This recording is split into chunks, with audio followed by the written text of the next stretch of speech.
Alors avant d'être maire de Montbéliard, j'étais maire d'une commune voisine dans laquelle je résidais, et je réside toujours d'ailleurs, Exincourt.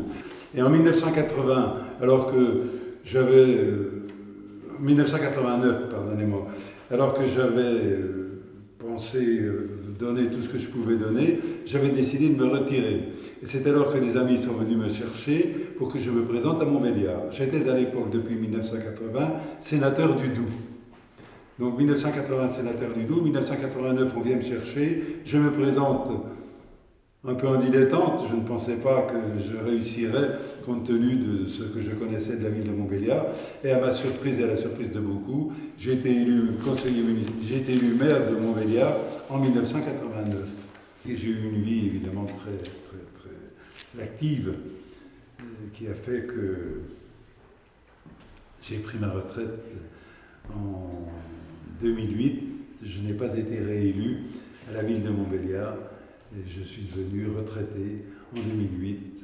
Donc, né en 31, 2008, vous faites le compte. Concernant le jumelage Ludwigsburg-Montbéliard, que signifie pour vous le concept d'amitié entre les villes? Selon vous, quel est l'objectif commun d'un jumelage? Pensez-vous que cet objectif a été atteint pour celui de Ludwigsburg-Montbéliard? Vous savez, le jumelage, c'est comme on veut, ou le début, ou la suite logique d'une opération qui s'appelle la paix entre les peuples. Je crois que le plus important, c'est de favoriser tout ce qui peut conduire à faire en sorte que les peuples ne se fassent pas la guerre. C'est la pire des choses, la guerre. Il y a eu des horreurs pendant cette guerre, il y a toujours des horreurs pendant les guerres. Et il y a encore actuellement, vous le savez bien, des horreurs à 2 heures d'avion d'ici. Et si on pouvait jumeler toutes les villes et faire en sorte que les gens puissent s'aimer, s'apprécier, je crois que ce serait vraiment extrêmement important. Alors, vous êtes né en 1931. Vous avez alors sûrement gardé des souvenirs de l'occupation. Au moment de votre prise de fonction en 1989, l'idée de réconciliation véhiculée par ce jumelage vous tenait alors particulièrement à cœur. D'abord, merci de me rappeler que je suis vieux. 1931, oui. J'ai connu effectivement, en 44, 43, j'habitais dans le département du Jura. Et le département du Jura était coupé par une ligne de démarcation fictive. D'un côté, la zone libre, et de l'autre côté, la zone occupée par les Allemands. Et on a vécu des choses pénibles que je n'ai pas rappelées ici. Pénible, vraiment. Très pénible, mais il faut pardonner. Les gens deviennent fous quand il y a la guerre. Donc il faut faire en sorte que la folie ne s'empare pas des gens. Donc voilà, cette idée de jumelage me tenait à cœur et je m'y suis beaucoup donné. Donc lors de votre entrée en fonction en tant que maire, et aussi parfois plus tard, avez-vous eu le sentiment que ce jumelage avait besoin d'une nouvelle impulsion? Comme toute construction humaine, comme toute construction qui vit une certaine période, il y a un certain moment, parce qu'il y a des classes nouvelles, comme vous, et entre vous et moi, beaucoup d'autres, parce qu'il y a des constructions nouvelles, parce qu'il y a des gens nouveaux, parce qu'il y a des aspirations nouvelles, il est évident qu'il fallait donner une impulsion nouvelle au jumelage. Le jumelage fait-il partie de l'ordre de la routine pour un maire, ou était-ce, ou bien est-ce encore seulement un domaine restreint en marge des affaires courantes? Je crois que dans le travail d'un maire, il n'y a pas de routine. Si on atteint la routine, il faut vite changer de maire. Parce que ça devient pénible pour lui et on n'avance plus. Donc il n'y avait pas du tout cet esprit de routine. Mais il fallait aussi gagner l'esprit des gens. Parce qu'un jumelage, ça n'est pas l'affaire d'un maire avec un autre maire. C'est l'affaire d'un maire qui représente une population, qui représente donc quelque chose qui émane de la population. Et je crois que c'était vraiment là le souci qui était le mien, est de faire en sorte de faire adhérer la population, de faire adhérer les sociétés sportives, de faire adhérer les sociétés musicales, de faire adhérer les employés de la ville, de faire adhérer les employés du jardinage par exemple, de certains secteurs. Et c'était là qu'il fallait gagner les esprits, et je crois que c'est là que nous avons essayé d'être efficaces. En tout cas, que j'ai essayé d'être efficace. Donc, durant votre mandat, de nombreux congrès portés sur des thèmes comme le marketing municipal ont été organisés, avec comme objectif d'apprendre de l'autre. Avez-vous repris des suggestions émises par l'administration de Ludwigsburg et les avez-vous ensuite appliquées à l'administration municipale de Montbéliard?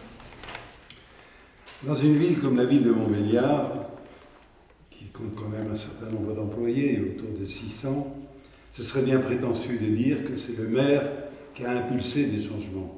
Le maire a voulu que les gens se rencontrent pour qu'ils apprennent de nouvelles méthodes de travail.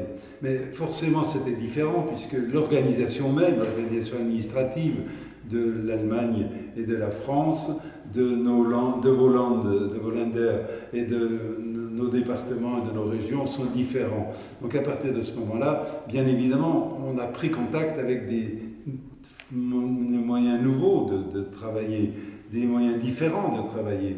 Mais ça ne veut pas dire que c'est le maire qui les a impulsés. Les services ont effectivement pris des initiatives, les uns et les autres. Il y a eu des échanges dans les deux sens, effectivement. Avez-vous échangé sur d'autres thèmes plus particulièrement? Sur beaucoup de thèmes. Sur beaucoup de thèmes, on a eu des réunions plénières tant à Ludwigsburg qu'à Montbéliard, sur lesquels on a parlé par exemple de la justice, de l'aide sociale, de la manière d'accueillir les jeunes enfants, etc. On a eu beaucoup de contacts sur ces sujets-là et on a bien sûr échangé beaucoup sur le domaine culturel aussi. Heureusement qu'on ne s'est pas limité à un discours par an. Heureusement qu'on ne s'est pas limité à un repas par an avec Boum Boum, etc. On a travaillé par exemple sur la culture, je l'ai dit, mais sur les espaces verts par exemple. Il y a eu des échanges, on y reviendra, sur les espaces verts. Il y a eu aussi sur l'Afrique où l'Allemagne a été moteur. À l'époque, cette nouvelle forme de coopération avait-elle pour but de donner au jumelage une nouvelle direction? Je ne pense pas que c'était le but principal. Le but principal, c'était effectivement de venir en aide à des populations qui en avaient besoin. Et nous étions à ce moment-là d'accord d'y contribuer. Avez-vous rencontré des problèmes pour lancer l'action humanitaire commune en Afrique et en assurer la pérennité? L'action humanitaire n'a jamais posé de difficultés. Et je veux dire que nous avons été de ce côté-là très bien écoutés, très bien entendus, et que les choses se sont bien passées. Et puis, je ne me rappelle plus du nom, je ne me souviens plus du nom du docteur allemand qui était un homme de grande sagesse et qui nous a vraiment très bien aiguillés sur ce sujet, très bien épaulés. Selon vous, en quoi consiste la plus-value de ce genre de mesures d'aide ponctuelle?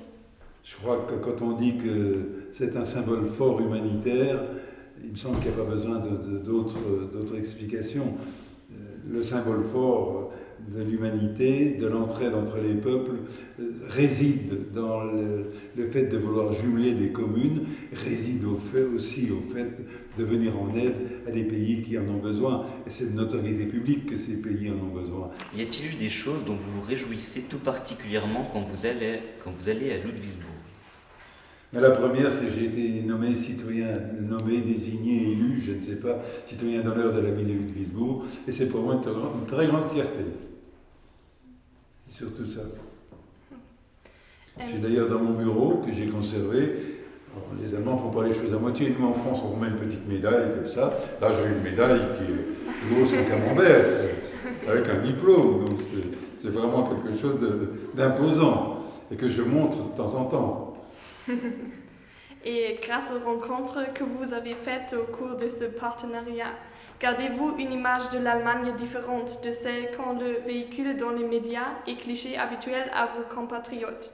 Comment votre perception de l'Allemagne se différencie-t-elle de celle qu'on voit au travers des clichés en France? C'est une question difficile. Donc une réponse difficile. Les clichés que véhiculent les journaux, les médias, d'abord sont bien différents les uns des autres. Tout le monde ne donne pas les mêmes clichés. Ces clichés ont souvent tendance à faire de l'Allemagne le leader de l'Europe, ce qui n'est pas faux sur le plan économique. Mais je crois qu'il y a aussi des choses à prendre dans toutes les nations.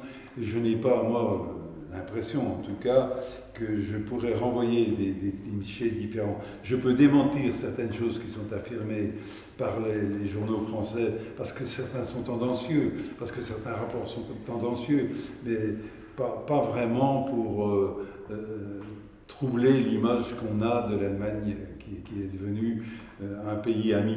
Et c'est heureux. Et c'est heureux. D'autres questions? Haben Sie Fragen? Non.